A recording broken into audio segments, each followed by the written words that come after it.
The hammer slipped from Xavier Vaughn's calloused hands and clattered onto the wooden porch, the sound echoing across his silent ranch like a gunshot in a graveyard.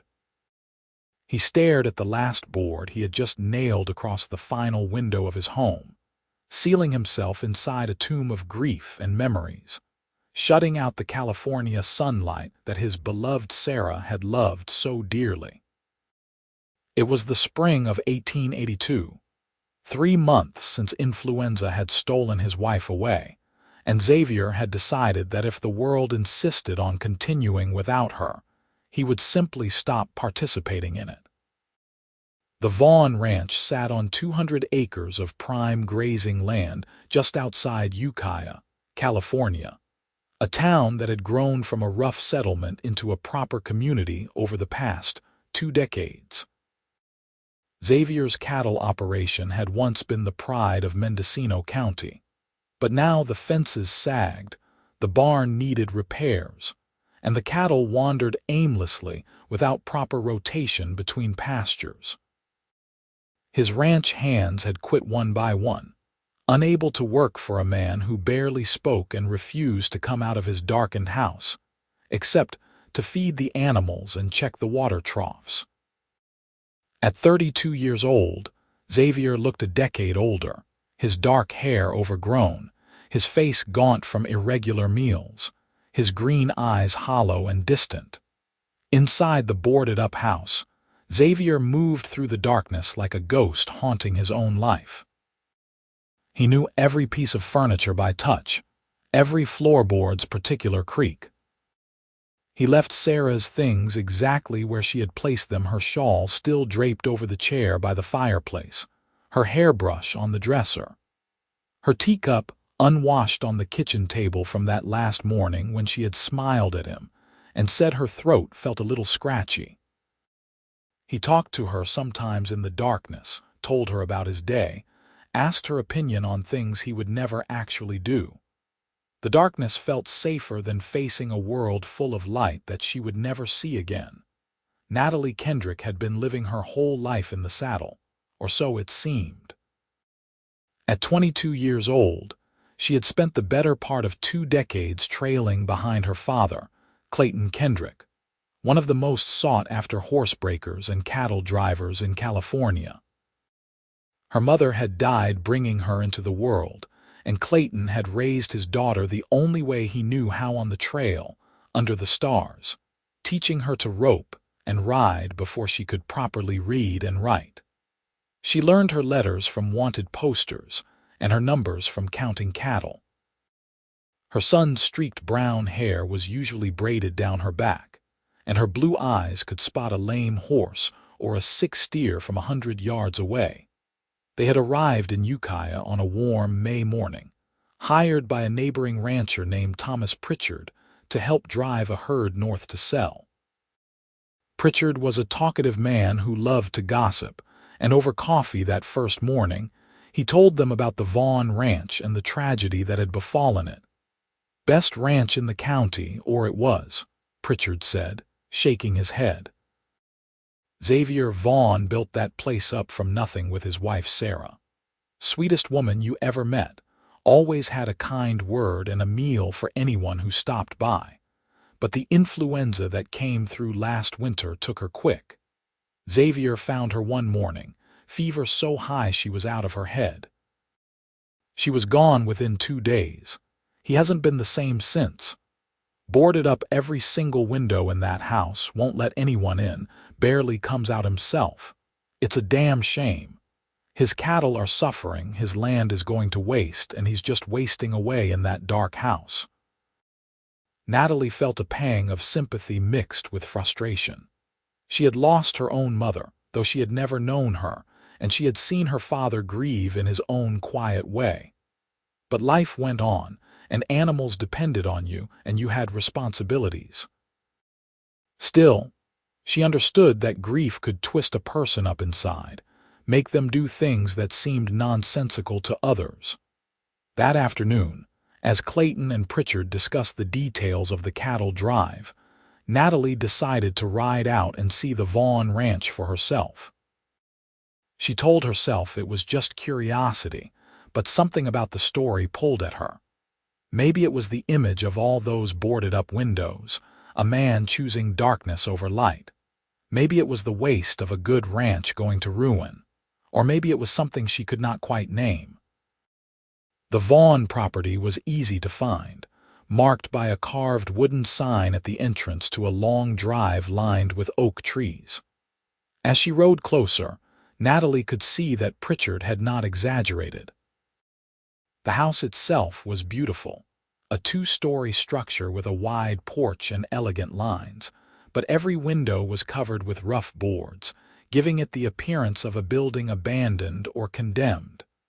The barn door hung crooked on its hinges. Weeds grew tall around the fence posts. A few chickens scratched in the yard, looking thin and neglected. Natalie dismounted and tied her horse to the porch rail. She walked up the steps and knocked firmly on the door. No answer. She knocked again, harder. "Mr. Vaughn, my name is Natalie Kendrick. I'm working for your neighbor, Mr. Pried. I wanted to talk to you about your ranch." Silence. But she thought she heard movement inside, a floorboard creaking. "Mr. Vaughn, I know you're in there. I'm not leaving until we talk." More silence. Natalie waited a full 5 minutes, but the door did not open. She walked around the porch, examining the boarded-up windows. The work was thorough but not particularly skilled. The boards were nailed straight across the window frames, blocking out every bit of light. She tested one board with her hand and found it solid. Then she noticed that one board on a side window had been nailed with shorter nails. The wood had weathered differently there, suggesting it might have been replaced or added later. Natalie returned to her horse and retrieved a small crowbar from her saddlebag. Her father had taught her to carry tools for fixing fences and other ranch work on the trail. She went back to that side window and wedged the crowbar under the loose board. With a sharp yank, the nails screeched and the board came free. "What the hell do you think you are doing?" The voice came from right on the other side of the window, deep and rough from disuse, making Natalie jump back. She steadied herself and peered through the gap. In the darkness inside, she could barely make out a figure, a tall man with wild hair and an unkempt beard. "I'm letting some light in," Natalie said firmly. "This is insane, Mr. Vaughn. You cannot live like this. Get off my property." His voice was not angry, just exhausted and flat. "No." Natalie pulled another board free, widening the gap. Sunlight streamed into what appeared to be a sitting room. She could see Xavier Vaughn more clearly now. He was pressing himself back against the wall like the light physically hurt him, one arm raised to shield his eyes. "Please," he said, and the word came out strangled. "Please just leave me alone." "I cannot do that." Natalie pulled a third board free. "You have a responsibility to this land and these animals. Look at your chickens, they're half-starved. Your fences are falling down. Your cattle are wandering onto other people's property. This is not what your wife would have wanted. Do not talk about my wife." Now there was anger in his voice, hot and sharp. "You did not know her. You have no right to speak of her." "You're right. I did not know her," Natalie said, softening her tone slightly. "But I know what it's like to lose someone. My mother died the day I was born. My father could have given up, could have left me at an orphanage and drunk himself to death. But he did not. He honored her memory by living, by raising me the best way he knew how. You're not honoring your wife's memory by hiding in the dark. You're just dying slowly." Xavier stood frozen, still shielding his eyes from the light. Natalie could see his face now, the hollow cheeks, the grief etched into every line, the eyes that looked like they had not properly slept in months. But she could also see that he had been handsome once, probably still was under all that pain and neglect. He was tall and broad-shouldered, built for ranch work, but he moved hesitantly, like he had forgotten how his own body worked. "I do not want to live without her," Xavier said quietly. Every morning I wake up and for just a second I forget she's gone, and then I remember and it's like losing her all over again. The light reminds me of her. She loved the sunshine. She would open every window in the house, said she wanted to let the world in. How can I stand the light when she cannot see it? Natalie felt tears prick her eyes, but she blinked them back. Sympathy would not help this man. He was drowning in sympathy, his own and everyone else's. The light is here whether you see it or not, she said. You can hide from it, but that will not bring her back. All you're doing is wasting the life she would want you to live. What do you know about what she would want?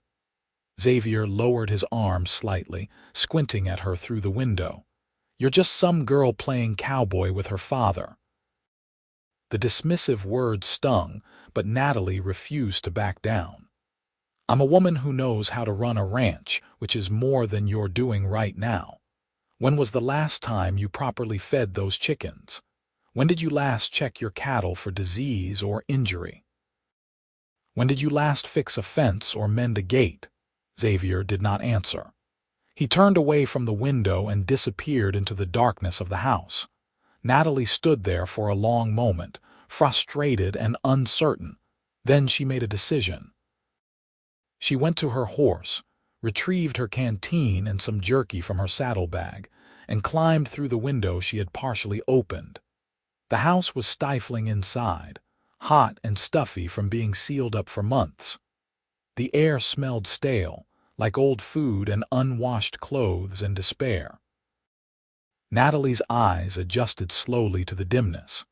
She was indeed in a sitting room, furnished with handmade furniture that showed real craftsmanship. There were touches everywhere of a woman's presence: embroidered pillows, a quilt draped over the sofa, dried flowers in a vase on the mantel. Everything was covered in dust. I told you to leave. Xavier's voice came from deeper in the house, and I told you no. Natalie moved toward the kitchen, following her nose. She found it in shambles: dirty dishes piled in the sink, food left out and spoiled, the whole room in desperate need of cleaning. She also found Xavier, sitting at the kitchen table with his head in his hands. She set her canteen and jerky on the table in front of him. When did you last eat a proper meal? I eat, he muttered. Eating and eating properly are two different things. Natalie opened her canteen and pushed it toward him. Drink. You look dehydrated. Xavier looked at the canteen, then at her, his green eyes full of confusion and resentment. Why are you doing this? Why do you care? Because someone has to, Natalie said simply. And because I happened to ride by today and see what was happening. Maybe that's just coincidence, or maybe that's something more. Either way, I'm here now, and I'm not going to watch you destroy yourself and this ranch. Xavier picked up the canteen with shaking hands and took a long drink. He looked like he wanted to argue, but he was too tired, too worn down. Instead, he just sat there, slumped in his chair like a man who had been carrying the world on his shoulders for too long. Natalie looked around the kitchen and rolled up her sleeves. All right, first things first. We're going to clean this place up, and then we're going to get some real food in you. And tomorrow, we're going to start working on this ranch. Xavier looked at her with something like alarm. You cannot just move in here. What will people think? I do not particularly care what people think, Natalie said, already pumping water into the sink. But if it makes you feel better, I'll sleep in the barn. My father taught me to make camp anywhere. But I'm not leaving you like this. You need help, whether you want to admit it or not. Over the next few hours, Natalie worked through the kitchen like a force of nature, washing dishes, scrubbing surfaces, throwing out spoiled food, and taking inventory of what was left in the pantry. Xavier watched her with a mixture of bewilderment and something that might have been the first stirring of interest in the outside world since Sarah died. This strange young woman had broken into his house, refused to leave, and was now cleaning his kitchen like she had every right to be there. It was so absurd, so unexpected that it cut through the fog of his grief just enough to make him really see another human being for the first time in months. She was pretty, he noticed with surprise, as if he had forgotten that beauty existed in the world. Not delicate or refined like Sarah had been, but strong and vital, with capable hands and an easy, confident way of moving. Her long braids swung as she worked, and she hummed tunelessly under her breath. She wore men's pants and a practical shirt, dressed for work rather than appearance, and there was something refreshing about her complete lack of artifice or pretension. When the kitchen was finally clean, Natalie raided the pantry and managed to put together a simple meal of beans, salt pork, and bread. She set a plate in front of Xavier and one at the place across from him, then sat down and started eating. "Eat," she commanded when he just stared at his plate. Xavier picked up his fork and took a bite. The food was plain but well prepared, and he realized with shock that he was hungry, actually hungry in a way he had not been in months. He ate slowly, and Natalie matched his pace, not rushing him. "What's your name?" Xavier asked finally. "Your full name," Natalie Kendrick. "My father is Clayton Kendrick. We're horse breakers and drovers, work all over California. We're in Ukiah for a cattle drive with Thomas Pritchard." "I know Pritchard," Xavier said. "Good man, talks too much." "He was the one who told us about you," Natalie admitted. "About what happened to your wife. I'm sorry for your loss, Mr. Vaughn, truly." Xavier set down his fork, his appetite suddenly gone despite the half-full plate. "Her name was Sarah. We were married 5 years. We met in San Francisco. I was there selling cattle, and she was working in a general store. She was so alive, so full of light and laughter. She talked me into settling down, building this ranch. We were going to fill this house with children, grow old together watching our grandchildren play in the yard." His voice cracked. "We had so many plans." Natalie reached across the table and covered his hand with hers. The gesture was simple, human contact without demand or expectation, and Xavier felt something break loose in his chest. Tears came, hot and unexpected, and he could not stop them. He had not cried since the funeral, had locked everything down inside, and now this stranger's simple kindness had shattered his carefully maintained walls. He wept, and Natalie held his hand and led him, not offering empty platitudes or trying to make it stop. She just sat there, steady and solid, until the storm passed and Xavier was left exhausted but somehow lighter, as if he had set down a burden he had been carrying too long. "I'm sorry," he said, wiping his face with his sleeve. "Do not apologize for grieving," Natalie said. "But do not let grief become your whole life either. You can honor Sarah's memory and still live. Those things are not mutually exclusive." Xavier looked at her for a long moment, really looked at her, and saw the strength and compassion in her blue eyes. "Why are you really doing this? You do not know me. You have your own work to do." Natalie considered the question carefully before answering. "I suppose because I see someone drowning and I know how to swim, and because life is hard enough without facing it alone. Everyone needs help sometimes. Maybe it's my turn to be the one offering it." That night, despite Xavier's protests, Natalie made a comfortable camp in the barn. She had slept in worse places, and the barn was dry and safe. But before she settled in, she made Xavier promise to leave the window boards off that she had removed, to let the light in tomorrow morning. "Start small," she said. "One window at a time. You do not have to tear them all down at once." Xavier stood in the doorway of his house, silhouetted against the lamplight from inside, and nodded slowly. "One window at a time," he repeated. The next morning, Natalie woke to find Xavier already up, standing in his sitting room staring at the sunlight streaming through the uncovered window. He had washed and shaved, though the job was rough and he had nicked himself in a few places. He had also changed into clean clothes. He looked more human than he had the day before, though still haunted and exhausted. "I forgot what it looked like," he said when Natalie climbed through the window to join him. "The light. Sarah used to stand right here in the mornings with her coffee, watching the sun come up over the hills. She said it was her favorite part of the day." "Then this is a good place to start," Natalie said gently. "Now, how about we get some breakfast and then take a look at what needs doing around this ranch?" Over the next few days, Natalie fell into a routine. Her father was busy with Pritchard's cattle drive preparation, and when she explained to Clayton what she was doing, he gave her his blessing with a knowing look in his eyes that made her blush for reasons she could not quite name. She would ride over to the Vaughn ranch each morning, and she and Xavier would work together on the most urgent repairs and tasks. She helped him properly feed and water the animals, mend fences, check the cattle for problems. She worked alongside him, not doing the work for him but with him, encouraging him to remember the skills and routines he had abandoned. At first, Xavier was slow and awkward, like a man relearning to walk after a long illness. But gradually, as the days passed and the work absorbed him, he began to move with more confidence. His hands remembered how to hammer a nail straight, how to rope a wandering steer, how to gentle a nervous horse.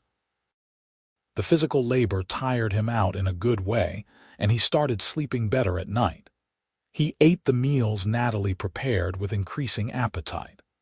Color returned to his face, and the hollow look began to fade from his eyes. They talked as they worked, tentative conversations at first, then deeper ones. Xavier told her about building the ranch with Sarah, about their dreams and plans. Natalie told him about life on the trail with her father, about the places she had seen and the people she had met. She told him about her mother, the woman she had never known but who had given her life at the cost of her own. "You resent her?" Xavier asked one afternoon as they repaired a section of fence. "Your mother, for dying and leaving you?" Natalie paused, considering the question. "No. How could I resent her for something she did not choose? Death is not a betrayal, Xavier. It's just something that happens. My father told me once that my mother loved me from the moment she knew I existed, and that love did not end when her life did. I carry her with me every day in my name, in the stories my father tells, in the way I try to live. That's not resentment. That's remembrance." Xavier hammered in a fence post with more force than necessary. "Sarah left me too. I know it was not her choice, but she's gone and I'm still here, and I do not know how to do this without her. Everything we built together. How do I continue alone?" "You are not alone," Natalie said quietly. "Not anymore. Maybe you were for a little while, but that's over now." He looked at her then, really looked at her, and something shifted in his chest, something that felt like fear and hope tangled together.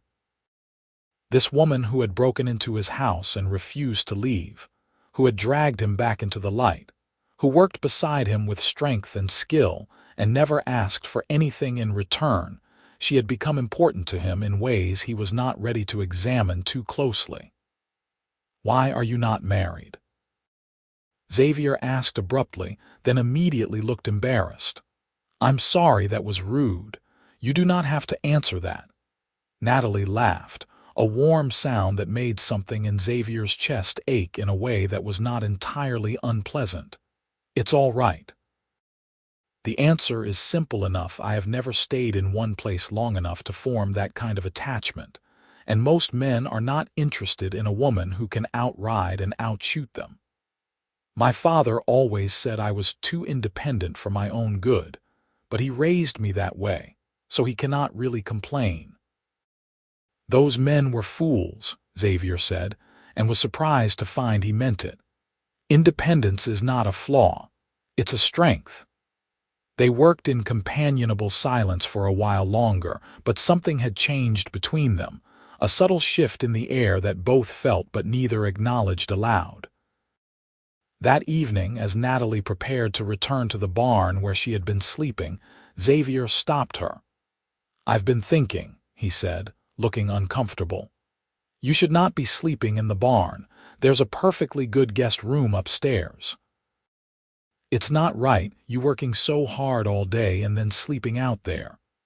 "Are you sure?" Natalie asked. "I do not want to impose, and people might talk." "Let them talk," Xavier said with a flash of his old spirit. "You have been nothing but proper and helpful. Anyone who suggests otherwise can answer to me. Besides, you were right about the windows. I've been living in the dark for too long. I started taking down more boards today while you were out checking the cattle. The house needs light. It needs life in it again." So Natalie moved into the guest room, a pleasant space with a comfortable bed and a window that now let in the morning sun. That night, as she lay in bed, she could hear Xavier moving around downstairs, and she felt an unexpected sense of rightness, of being where she was supposed to be. It was a dangerous feeling, she knew. She and her father would move on eventually, following the work to the next town, the next ranch. She could not let herself get too attached to this place, to this man who was slowly healing from his grief. But her heart, she was beginning to realize, had ideas of its own. The following week brought a problem that would test how far Xavier had come in his recovery. A group of riders arrived at the ranch one morning, rough-looking men led by a heavyset man with a scar across his cheek. Natalie had been in the barn when they rode up, and she hurried out when she heard their voices raised in the yard. "I am telling you, Vaughn, half those cattle have wandered onto my land, and by rights, they are mine now," the scarred man was saying. "You have not been maintaining your fences. That's on you." Xavier stood on his porch, facing the men with squared shoulders and a hard expression. Natalie felt a surge of pride at seeing him stand his ground, not backing down or hiding. This was the man he must have been before grief broke him. "Those cattle are branded with my mark, Donovan," Xavier said, his voice steady. "They are still mine, no matter which side of a broken fence they wandered to. I will gather them up and repair the fences. You have my word." Donovan, the scarred man, spat in the dirt. "Your word." "That's rich, coming from a man who has been hiding in his house for months while his ranch went to hell. Why should I believe you will follow through?" "Because I am telling you I will," Xavier said, his jaw tight. "And because if you try to claim my cattle, we are going to have a problem." The tension crackled in the air, and Natalie could see hands drifting toward the guns at the men's hips. She stepped forward, moving to stand beside Xavier on the porch. "Mr. Vaughn has help now," she said clearly. "The fences are already being repaired, and the cattle will be rounded up by the end of the week. If you have a legitimate grievance, you can take it up with the sheriff in town. But these cattle belong to the Vaughn ranch, and that's not going to change." Donovan's eyes narrowed as he looked at Natalie. "And who the hell are you?" "Natalie Kendrick. My father is Clayton Kendrick. Perhaps you have heard of him." She saw recognition flash in Donovan's eyes. Clayton Kendrick had a reputation throughout California as a man not to be trifled with, fair but tough, and deadly accurate with both a rope and a gun. Having his daughter vouch for Xavier gave the rancher's claims more weight. "Fine," Donovan said finally, though his expression was sour. "End of the week. But if those cattle are not off my land by then, I am keeping them and you can take it up with the sheriff yourself." The men rode off and Xavier let out a long breath, his shoulders sagging slightly. Natalie touched his arm gently. "You did well," she said. "You stood your ground." "Only because you were here," Xavier admitted. "I do not know if I could have faced them down alone. For a moment there, when I saw them riding up, I wanted to hide, to go back into the dark. But then I thought about what you would say, about responsibility and honoring Sarah's memory. And I thought about how disappointed I would be in myself if I backed down. The fact that you thought about it means you are healing, Natalie said. You are not the man you were before Sarah died, but you are not the man who boarded up his windows either. You are becoming someone new, someone shaped by both grief and survival. That takes courage. Xavier looked at her, and in his green eyes she saw something that made her breath catch warmth and gratitude and something deeper, something that both thrilled and frightened her. I could not have done this without you, he said quietly. You saved my life, Natalie. You know that, do you not? You saved your own life, she corrected gently. I just opened a window. They spent the next few days gathering Xavier's cattle from Donovan's property and repairing the fences that had let them wander. It was hard, exhausting work, and they often came back to the house as the sun was setting, covered in dust and sweat. But there was satisfaction in it too, in seeing the ranch coming back to life, in watching Xavier engage with his land and his animals again. One evening, as they sat on the porch after a particularly long day, Xavier said, Sarah and I used to sit here after dinner and watch the stars come out. She would point out constellations, tell me the stories behind them. She was so smart, read everything she could get her hands on. I always felt a little rough around the edges next to her, but she never made me feel less than. Tell me more about her, Natalie said. What was she like? Xavier was quiet for a moment, gathering his thoughts. She was gentle and kind, but she had a backbone of steel when it mattered. She was not afraid of hard work. She worked this ranch right alongside me. She had a laugh that could light up a room, and she saw the good in everyone, sometimes to a fault. She wanted children so badly. We tried for years, but it never happened. She would have been an amazing mother. She sounds wonderful, Natalie said sincerely. She was. Xavier paused, then added, You would have liked each other, I think. You are both strong women who know your own minds, though you are different in a lot of ways too. Sarah was soft-spoken where you are direct. She was delicate where you are sturdy. She preferred books and quiet evenings where you prefer action and the outdoors. He smiled slightly. But you both have this quality of making me want to be better than I am. That's the same. Natalie felt a complex tangle of emotions, sympathy for the woman who had died too young, gratitude that Xavier was able to talk about her, and a strange, sharp feeling that might have been jealousy. She pushed that last emotion down, ashamed of it. Sarah deserved to be remembered and honored, not resented by a woman who had never known her. I am glad you have such good memories of her, Natalie said carefully. Those are treasures, Xavier. Do not lock them away in the dark with everything else. I am trying not to, Xavier said. Being able to talk about her with you, it helps. At first, it hurt too much to even think her name. Now it hurts in a different way, but it's a hurt I can bear. Does that make sense? It makes perfect sense, Natalie assured him. Grief changes. It does not go away, but it becomes something you can carry instead of something that crushes you. They sat in comfortable silence as the stars emerged, one by one, in the darkening sky. Natalie was acutely aware of Xavier sitting beside her, of the warmth of his presence, of the way he had begun to look at her lately with an expression she could not quite decipher. She knew she was developing feelings for him, feelings that went beyond friendship or simple compassion. She found herself thinking about him at odd moments, wondering what he was doing, wanting to make him smile, feeling disproportionately pleased when she succeeded. It was dangerous territory, caring for a man whose heart was still bound to his dead wife. As the days turned into weeks, the Vaughn ranch transformed. All the window boards came down, and the house was flooded with light and fresh air. Xavier cleaned and organized, gradually packing away some of Sarah's things, not forgetting her, but making room to breathe and live.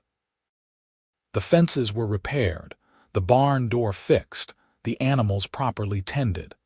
The ranch began to look like a working operation again instead of an abandoned property. Xavier himself transformed too. He filled out as proper nutrition and regular sleep restored his health. His hair was trimmed, his face cleanly shaved, his eyes clear and alert. He smiled more, even laughed occasionally at something Natalie said or did. He moved with confidence and purpose, remembering who he had been and building on it to become someone new. And somewhere in all of that work and healing, Xavier realized he was falling in love with Natalie Kendrick. It crept up on him slowly, then all at once. He found himself watching her when she was not looking, admiring the graceful efficiency of her movements, the way she handled a horse or threw a rope, the way the sunlight caught in her hair. He loved the sound of her laugh, the directness of her gaze, the way she never pretended to be anything other than exactly who she was. He loved her strength and her compassion, the way she had refused to let him destroy himself, the way she worked beside him as an equal partner. But with that realization came guilt, sharp and painful. How could he be falling in love with another woman when Sarah had been gone less than a year? What did it say about his love for Sarah that he could even think about someone else so soon? He felt like he was betraying her memory, being unfaithful to her even in death. Natalie, for her part, was wrestling with her own doubts and fears. She knew she was falling for Xavier, could feel it in the way her heart lifted when she saw him each morning, in the way she wanted to be near him, to make him happy, to see that smile that was becoming more frequent. But she also knew that he was still grieving, still healing, and she had no idea if what he felt for her was genuine affection or just gratitude for pulling him out of his darkness. She did not want to be a substitute for the woman he had lost, or a convenient companion because she happened to be there when he needed someone.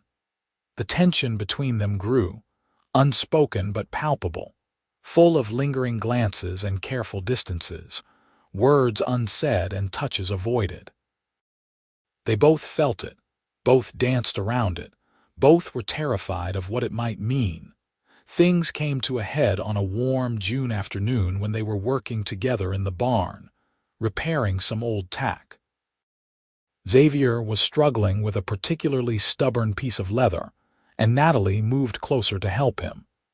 Their hands touched, and the contact sent electricity shooting through both of them. They froze, standing close enough that Xavier could smell the scent of sunshine and honest sweat on Natalie's skin, could see the rapid rise and fall of her breathing, the slight parting of her lips.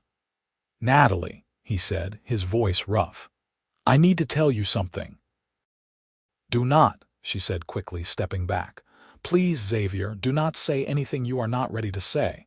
But I need you to know, no." Natalie held up a hand and he could see that it was trembling. "Listen to me. You are still grieving. You are still healing. I do not want to be something you regret, some mistake you made because I happened to be here when you were vulnerable. I cannot be that.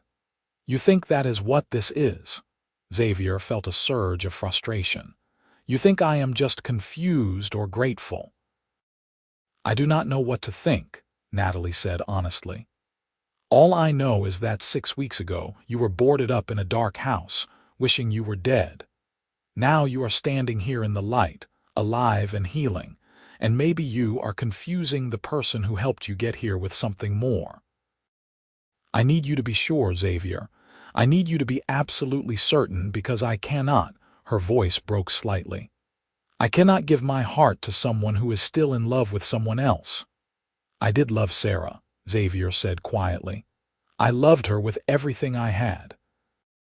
But she's gone, and I am still here, and I am learning that loving her and being able to love again are not mutually exclusive. You taught me that, Natalie. You taught me that honoring her memory does not mean dying with her." Natalie blinked back tears. "I am not her. I will never be the gentle, delicate woman she was. I am rough and independent and difficult." "I know exactly who you are," Xavier said, stepping closer. "You are the woman who broke into my house and refused to leave when any sane person would have given up on me. You are the woman who worked beside me in the heat and dust without complaint. You are the woman who made me want to live again. I do not want you to be Sarah. I want you to be you. And if you do not feel the same way, then tell me now, and we will never speak of this again. But do not tell me what I feel or do not feel." Natalie looked at him for a long moment, her blue eyes searching his face. He let her look, let her see everything he felt, holding nothing back. "I am scared," she admitted finally. "I have never felt this way about anyone. I did not even know I could feel this way. And it terrifies me because my whole life has been about moving on, never staying anywhere long enough to put down roots. How can I give my heart to you when I do not even know how to stay in one place?" "Then learn," Xavier said gently. "We will figure it out together. Unless you do not want to, in which case I will respect that. But please, Natalie, be honest with me, with both of us." Natalie drew in a shaky breath and took the leap. "I am falling in love with you, Xavier Vaughn. Maybe I have been since the first day I saw you standing in that dark house, broken but not destroyed. And it scares me to death because I do not know how this works, how to be in love, how to build a life with someone. But I want to learn, if you are sure, if this is real." In answer, Xavier closed the distance between them and cupped her face in his work-roughened hands. He looked into her eyes, letting her see the truth in his, and then he kissed her, gently at first, then with growing passion as she responded, her arms coming up to wrap around his neck, her body pressing against his. The kiss was everything promise and passion, healing and hope, the past acknowledged and the future embraced. When they finally pulled apart, both were breathing hard, and Xavier rested his forehead against hers. "This is real," he said firmly. "I swear to you, Natalie, this is as real as anything I have ever felt. I cannot promise it will be easy, and I cannot promise I will not still have moments when grief catches me off guard. But I can promise that what I feel for you is genuine and true and growing stronger every day." "Okay," Natalie said, her voice shaky but determined. "Okay, then we try this together." They held each other in the quiet barn, sunlight streaming through the open doors, and for the first time since Sarah's death, Xavier felt something he thought he would never feel again: hope for the future, excitement about what might come next, joy in being alive. Over the next few weeks, Xavier and Natalie navigated the new dimensions of their relationship with a mixture of excitement and caution. They were still partners in running the ranch, but now there was tenderness layered into their interactions: a hand held while walking back from the pasture, a stolen kiss in the barn, quiet conversations on the porch as evening fell. Xavier courted her properly, bringing her wildflowers he picked in the fields, cooking dinner for her when she had a particularly hard day, telling her stories about his life before grief consumed it. Natalie bloomed under the attention, discovering parts of herself she had not known existed. She had always been independent and self-sufficient, but now she learned the joy of partnership, of sharing burdens and triumphs, of having someone who wanted to know about her day and her thoughts and her dreams. She told Xavier about her mother, about the loneliness of being the only child on the trail, about her fears that she was too different from other women to ever really fit anywhere. Xavier listened and understood and made her feel like her differences were strengths, not flaws. Clayton Kendrick watched the developing relationship with a knowing smile and gave his blessing when Xavier, nervous and formal, asked permission to court his daughter seriously. "About time," Clayton said, clapping Xavier on the shoulder. "I saw this coming from the day Natalie first mentioned your ranch. She has never looked at a man the way she looks at you, Just promise me you will take care of her, give her the life she deserves." "I promise," Xavier said solemnly. "I want to make her happy, sir. I want to give her everything." "Then you will do fine," Clayton said. "Just remember, my daughter is not like most women. She will not be content to just keep house and raise babies. She needs to be part of the ranch, part of the work. Can you accept that?" "I would not want her any other way," Xavier said honestly. "She is an equal partner in everything we do. That's how it should be." But even as their relationship deepened, and Xavier became more certain of his feelings, he struggled with moments of guilt.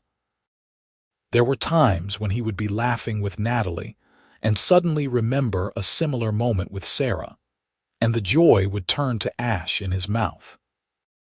There were times when he would catch himself comparing them, wondering if what he felt for Natalie was less, because it was different from what he had felt for Sarah. There were times when he would lie awake at night, feeling like he was caught between two women, one living and one dead, and not sure how to honor both. Natalie saw his struggles and gave him space to work through them, but she also worried. One evening, she found him sitting on the porch alone, staring at Sarah's picture in a small frame he had brought outside. "Talk to me," Natalie said, sitting beside him. "Tell me what you are thinking." Xavier was quiet for a long moment, then said, "I keep wondering if I am allowed to be this happy. Sarah has been gone less than a year, and here I am, in love with someone new, planning a future. What does that say about me? What does it say about my love for her?" Natalie took his hand. "It says you are alive, Xavier. It says you are choosing to live instead of die.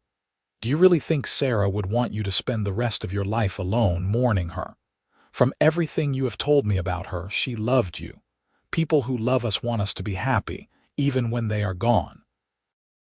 "I know that in my head," Xavier said, "but my heart keeps telling me I am being unfaithful, that I am replacing her." "You are not replacing her," Natalie said firmly. "No one could replace her. She was unique, irreplaceable. What we have, it's not a replacement for what you had with her. It's something different, something new. You can love her memory and love me at the same time. Love is not finite, Xavier. It does not run out. The heart has infinite capacity if we let it." Xavier looked at her, this strong, wise woman who had come into his life when he needed her most. "How did you get so smart about love when you have never been in love before?" "I have spent a lot of time watching my father," Natalie said. "He loved my mother deeply, still does in his way, but he did not let that love close him off. He loved me, loved his life, loved the work he did. He taught me that love is not about holding on so tight that nothing else can exist. It's about opening your heart and letting more in." Xavier set down Sarah's picture and pulled Natalie close, kissing the top of her head. "I love you," he said, and the words felt right, true, without guilt or reservation. "I love you, Natalie Kendrick, and I want to build a life with you. Not instead of the life I had with Sarah, but in addition to it. All of it, all my experiences and grief and healing, they brought me here to this moment with you, and I am grateful for all of it." Natalie felt tears slide down her cheeks, but they were happy tears. "I love you too, Xavier Vaughn. And I want to build that life with you, right here on this ranch in this beautiful place. I want to put down roots for the first time in my life. With you." In late July, the Pried cattle drive was complete, and Clayton prepared to move on to the next job. But when he came to collect Natalie, he found her standing with Xavier on the porch of the Vaughn ranch, and he knew before anyone said a word that his daughter would not be coming with him. "So this is it then," Clayton said, trying to sound gruff but mostly just sounding sad. "You are staying." "I am staying, Papa," Natalie said, going to hug her father tightly. "I found where I belong, but you are always welcome here. This will be your home too, whenever you need one." Clayton held his daughter, his little girl who was not so little anymore, and felt the bittersweet ache of letting go. "You are sure about this? About him. I have never been more sure of anything in my life, Natalie said. Clayton looked over her head at Xavier, who stood respectfully back but met his gaze steadily. You take care of her, Vaughn. She is the best thing in my life. She is the best thing in mine, too, Xavier said. I will spend the rest of my life trying to make her happy and keeping her safe. You have my word. Clayton nodded, satisfied. He spent one more night at the ranch, sharing stories and laughter over dinner, and in the morning he rode out with promises to return for the wedding whenever they set a date. Xavier and Natalie watched him go, standing close together, and then turned to face their future. So, Xavier said, taking her hand. What do we do now? Now we live, Natalie said simply. We work this ranch, we fix what needs fixing, we build what needs building, and we love each other. It's that simple and that complicated. They were married on a crisp October morning, when the California hills were golden and the air had the first bite of fall in it. It was a small ceremony in the Ukiah church, with Clayton giving Natalie away and Thomas Pritchard standing as witness for Xavier. Natalie wore a simple dress, practical but beautiful, and Xavier wore his best suit with a string tie. They spoke their vows with steady voices and clear eyes, promising to love and cherish each other through whatever life brought them. After the ceremony, they had a gathering at the ranch with their neighbors and friends. The house that had once been boarded up and dark now blazed with light and laughter, filled with people and food and music.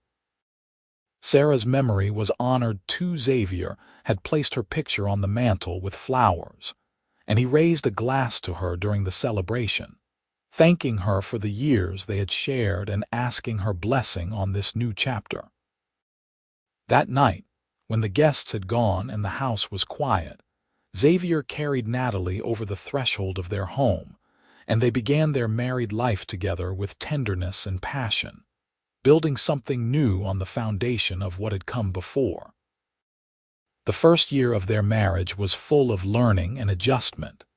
Natalie was true to her word about being a partner in running the ranch, and Xavier never tried to confine her to the house or traditional women's work.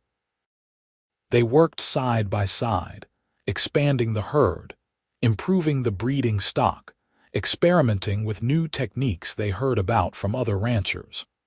Natalie had a gift for training horses, and they started a small side business breaking and selling well-trained mounts. Xavier handled the business and financial aspects, while Natalie managed the day-to-day operations with the animals. They had their fights, of course. Natalie was independent and sometimes stubborn, used to making her own decisions without consulting anyone. Xavier could be overprotective, worrying about Natalie getting hurt doing dangerous ranch work. They learned to navigate these conflicts, to talk through their disagreements, to compromise and understand each other's perspectives. They learned that loving someone meant accepting their whole self, flaws and strengths together. There were still hard moments when grief would catch Xavier off guard. A song that reminded him of Sarah, a date on the calendar that held significance, the sight of a couple with children. In those moments, Natalie gave him space to feel what he needed to feel, but she also reminded him that grief and joy could coexist, that remembering what he had lost did not mean he could not appreciate what he had found. She was part of making you who you are, Natalie told him one evening when he was particularly melancholy. The capacity you have to love me so deeply, some of that comes from having loved her. I am not threatened by her memory, Xavier. I am grateful for it, because it shaped you into the man I fell in love with. In the spring of 1884, Natalie discovered she was pregnant. The news filled them both with joy and trepidation. Xavier remembered Sarah's desperate desire for children and the disappointment when it never happened, and he felt a complicated mix of happiness and guilt.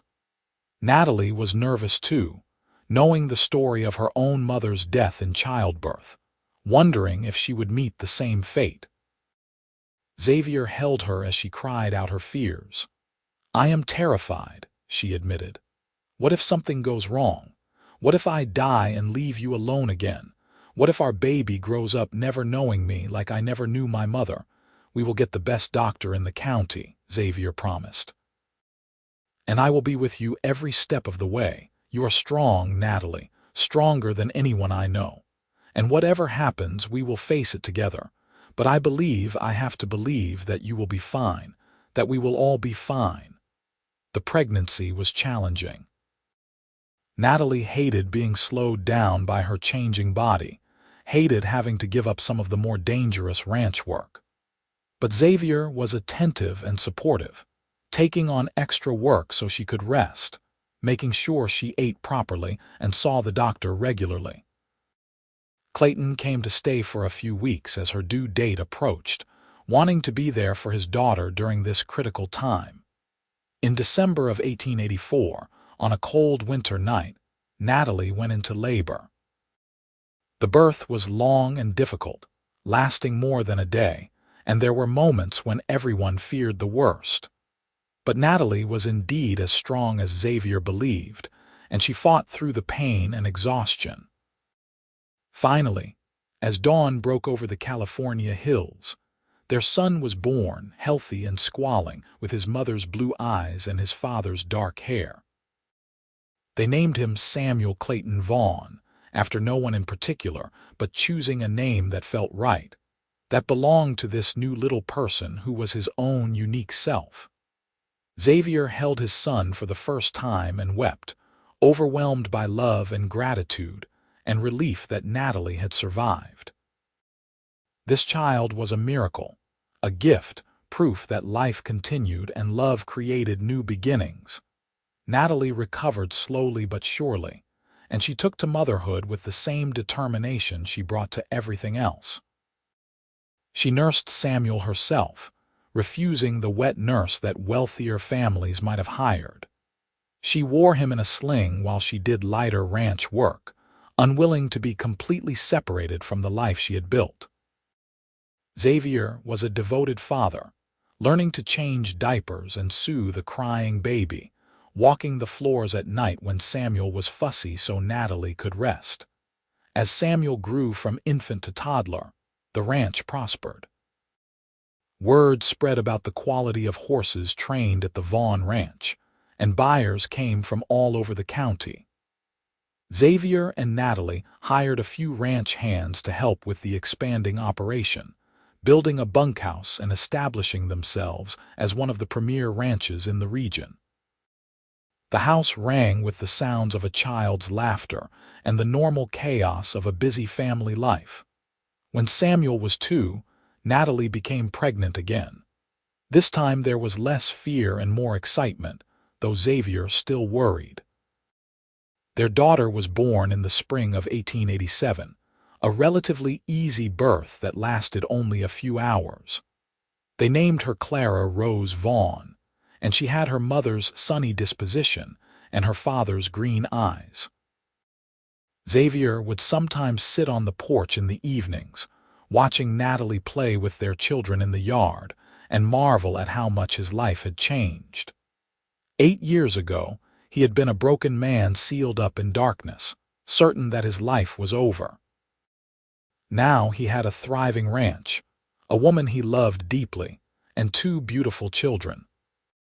The pain of losing Sarah had not disappeared, it was still there, a permanent part of him, but it had been incorporated into the larger tapestry of his life, one thread among many, important but no longer defining everything. He had kept his promise to honor Sarah's memory. Her picture still sat on the mantel, and he told his children about the woman who had been their father's first love. But he also taught them that love was not limited, that the heart could hold many people, that grief and joy were not opposites but companions on life's journey. Natalie thrived in the life she had built. She had finally found what she had been searching for without knowing it, a place to belong, a purpose that fulfilled her, a love that completed her. She never regretted staying in Ukiah, never regretted choosing Xavier over the wandering life she had known. She wrote letters to her father, who visited as often as his work allowed, and she created her own family traditions and routines, building a legacy that would outlast her. As the years passed, the Vaughn Ranch became known throughout California as a model operation, combining traditional ranching with innovative horse training methods. Samuel grew into a quiet, thoughtful boy who loved animals and showed promise as a horseman. Clara was boisterous and adventurous, constantly getting into mischief, keeping her parents on their toes. In 1890, Natalie gave birth to twin boys, Jonathan and James, who rounded out their family and brought even more chaos and joy into the household. Xavier sometimes visited Sarah's grave in the Ukiah cemetery, bringing flowers and telling her about his life. He felt no guilt anymore, only gratitude for the time they had shared and the lessons her death had taught him about the preciousness of life and love. "I hope you would approve," he said to the headstone on one visit, "of the life I have built. I hope you would like Natalie and think she is taking good care of me. I hope you know that loving her has not diminished what we had. If anything, it has made me understand it better. Thank you for teaching me how to love, Sarah. I am using those lessons every day." One evening in 1892, when Samuel was 8 and Clara 5 and the twins were toddling around getting into everything, Xavier and Natalie sat on their porch watching the sunset. The house behind them glowed with lamplight from every window, full of life and noise and the beautiful chaos of their children. The ranch spread out before them, prosperous and well-maintained, a testament to their hard work and partnership. "You ever regret it?" Xavier asked, taking Natalie's hand. "Giving up the open road, settling down here?" Natalie smiled and leaned her head on his shoulder. "Not for a single second. This is where I was always meant to be. I just did not know it until I found you." "I was thinking about that day you showed up," Xavier said. "When you pried open that window and refused to leave. I was so angry at first, so resentful that you would not let me hide. I thought you were the most stubborn, infuriating woman I had ever met. And now?" Natalie asked, amusement in her voice. "Now I thank God every day for your stubbornness," Xavier said, pulling her closer. "You saved my life, Natalie. You gave me back my future. I love you more than I ever thought I could love anyone again." "I love you too," Natalie said softly. "You gave me a home and a purpose and a family. You taught me that it's okay to stay, to put down roots, to build something lasting. We saved each other, Xavier. That's what love does." As the stars began to emerge in the darkening sky, they sat together in comfortable silence, their children's voices drifting out from the house behind them. Samuel was reading a story to his younger siblings, his voice earnest and patient. Clara was arguing about something, as she often did, her spirit undaunted. The twins were babbling to each other in their own language, the mysterious communication of young siblings. Xavier thought about the journey that had brought him here, from the devastating loss of his first wife to the dark months of grief that had nearly destroyed him, to the day a determined young woman had pried open his window and refused to let him hide. He thought about the slow healing, the gradual return to life, the unexpected gift of falling in love again. He thought about all the moments, big and small, that had built this life. He now lived a life full of love and purpose and joy. The house that had once been boarded up and dark now blazed with light, every window open to the world, welcoming rather than shutting out. It was a home full of laughter and memories, past and present woven together, honoring what had been lost while celebrating what had been found. It was a place where grief had been acknowledged, but not allowed to dominate, where love had been given the chance to grow again, where new beginnings had been built on the foundation of old sorrows. Xavier squeezed Natalie's hand, and she squeezed back, the simple gesture full of understanding and affection built over years of partnership and devotion. They had weathered storms together, literal and metaphorical, and had emerged stronger for it. They had learned that love was not a finite resource but an infinite wellspring, that the heart could heal even from devastating wounds, that life was precious and meant to be lived fully, even in the face of loss. As the years continued to unfold, the Vaughn Ranch remained a beacon of prosperity and family warmth in Mendocino County. Samuel eventually took over much of the ranch management, showing the same dedication his father had before grief had temporarily derailed him. Clara grew into a spirited young woman who broke hearts throughout the county, before finally settling on a blacksmith's son who could match her spirit. The twins became inseparable partners in both mischief and hard work, eventually starting their own horse breeding operation on land adjacent to the main ranch.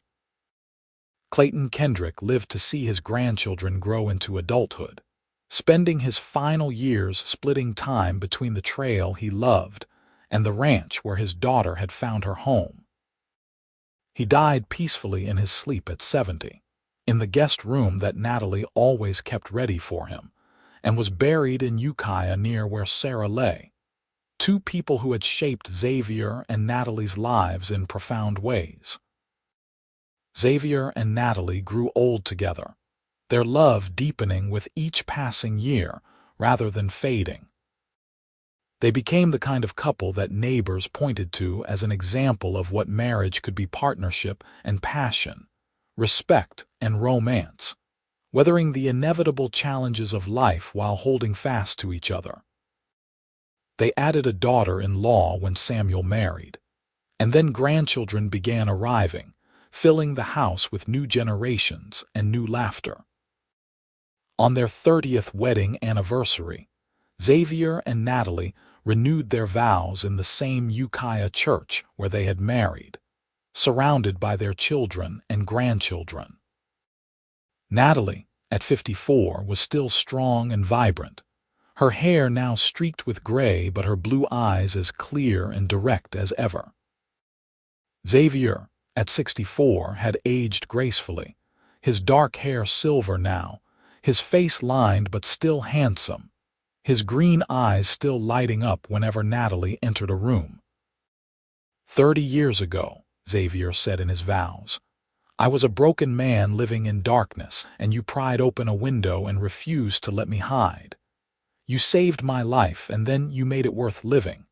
You gave me children and grandchildren, laughter and love, purpose and partnership. Every good thing in my life for the past 3 decades has come from that moment when you refused to give up on me. I love you, Natalie Vaughn, more today than I did 30 years ago, and I will love you until my last breath and beyond. Natalie wiped tears from her eyes as she spoke her own vows. 30 years ago, I was a woman who had never stayed anywhere long enough to call it home, and you gave me a place to belong. You taught me that putting down roots did not mean giving up who I was, but rather becoming more fully myself. You have been my partner in every sense of the word, never trying to limit me or change me, but always supporting me in being exactly who I am. I love you, Xavier Vaughn, and I thank God every day that I decided to pry open that window. Their children and grandchildren cheered and applauded, and the celebration that followed was full of joy and gratitude for a love that had endured and grown through 3 decades of life's ups and downs.